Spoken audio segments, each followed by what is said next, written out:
Untuk selanjutnya adalah konsep dasar perencanaan dalam audit pemasaran. Ada 6 konsep yang menjadi dasar pelaksanaan untuk pemasaran dalam suatu perusahaan. Yang pertama adalah konsep produksi, untuk yang kedua konsep produk, ketiga konsep penjualan, keempat konsep pemasaran, selanjutnya konsep pemasaran sosial, dan yang terakhir adalah konsep pemasaran global.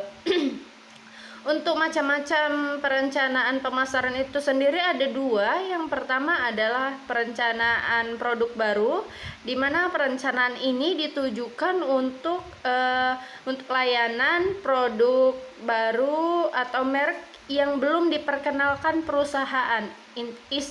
Istilahnya adalah perencanaan yang dibuat untuk produk yang baru, yang belum ada. Tetapi untuk perencanaan tahunan itu adalah perencanaan yang ditujukan untuk produk ataupun proyek ataupun layanan yang sudah ada di dalam perusahaan itu sendiri. Jadi yang membedakan itu adalah sudah ada atau yang barunya saja.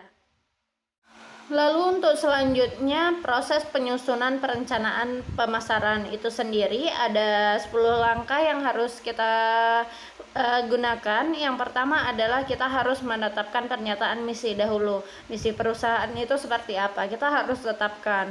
Untuk yang kedua adalah menetapkan sasaran perusahaan. Kita harus juga sesuaikan sasaran perusahaan itu seperti apa. Yang ketiga, kita harus audit pemasaran dahulu, lalu kita menganalisis SWOT. Setelah itu kita melakukan membuat asumsi-asumsi yang bagaimana yang sesuai dengan perencanaan yang akan kita lakukan. Setelah kita melakukan asumsi atau membuat asumsi, kita harus menetapkan sasaran pemasaran dan strateginya seperti apa yang cocok dan yang sesuai dengan perencanaan ini. Lalu untuk selanjutnya adalah memperkirakan hasil yang diharapkan.